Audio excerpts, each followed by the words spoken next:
नमस्कार प्रणाम। हम राजीव कुमार हई और आज हम आइल बानी नैनीताल जिला के ओखलकांडा ब्लॉक में।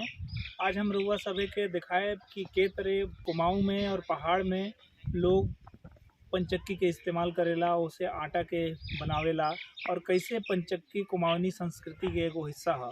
एजा पंचक्की सालों साल से ना, एगो पंचक्की कई जनरेशन से चलता। पूरा गांव के आटा एक जगह ही पिसाएला, उहे आटा सब जगह ही जाएला और लोग खाएला।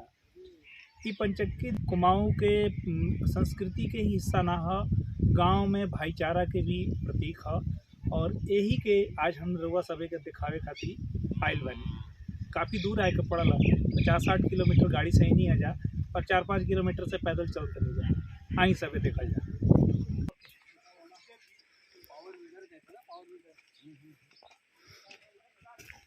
घट या घराट कहल जाला एके। पहाड़ पर छोट छोट पानी के धारा निकलेला और ओके पानी के स्रोत कहल जाला। यही स्रोत के धीरे धीरे एक जगह इकट्ठा कइल जाला और ओसे बड़हन धारा बनावल जाला। ई धारा अलग अलग जगह से आवेला, जेके पहाड़ के लोग एक जगह इकट्ठा करे और एकरा खातिर छोट छोट नाली बना के एक जगह गिरावेला और ई घट पर या पंचक्की पर ए तरह नीचे गिरावल जाला, जैसे एकर धार तेज होखेला और नीचे एगो पंखी पर जाके गिरेला। जैसे ही गिरेला तो पंचक्की के पत्थर चले लागेला। रउआ सब देखतनी यह पंचक्की और पंचक्की में आटा पिसाए खातिर लोगन के आटा आइल बा और ई तरह पानी के धारा से ही पंचक्की चलेला। ऊपर रखल बाटे गेहूं और ये पंचक्की अपने आप चलत रही। धीरे धीरे एमे गेहूं पिसात रही और गेहूं निकलत रही। ओकरे बाद लोग आपन आपन काम करे चल जाएला। कम से कम 2-3 घंटा में 20-25 किलो आटा पिसा जाला।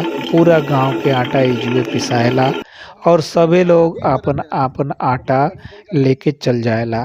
यहाँ एगो खास बात ई बा कि जब आटा पिसा जाला तो सब केहू अपने आटा के 10वां हिस्सा या 10% कह सकेनी ओजुए छोड़ के चल जाला, जेकर पंचक्की होकरे खातिर। तो ई कुमाऊं में पहाड़ में आटा पिसले के परंपरा और पूरा गांव के एके संगे आटा पिसैला के तरह परंपरा चालू बा और ई जनरेशन टू जनरेशन यानी पीढ़ी दर पीढ़ी ई परंपरा चलत रहेला और एके लोग प्रयोग में लेत रहेला। जो चिड़िया है देखो लकड़ी की ना, वो हिल रही, उससे ड्रम हिलता है, उससे धीरे धीरे वो गेहूं गिर रहा है ना, वो चिड़िया है। और इसकी स्पीड कम ज़्यादा करने के लिए वो औद्योगिक वो नीचे ऊपर करके इसका पानी कम ज़्यादा कर सकते हैं। कम दे रहा है, ये पानी चल रहा है नीचे और उसमें गेहूं डाला हुआ है। गेहूं पड़ा हुआ है, धीरे दाना गिर रहा है तो चिड़िया की वजह से। और यहाँ से स्पीड कंट्रोलर है वो जो लकड़ी का है, उसमें क्या होगा, उसकी एक्सिस को ऊपर नीचे कर सकते हैं। तो एक पत्थर के ऊपर एक कील ऐसे घटाना स्पीड कम ज़्यादा कर सकते हैं हम उसमें।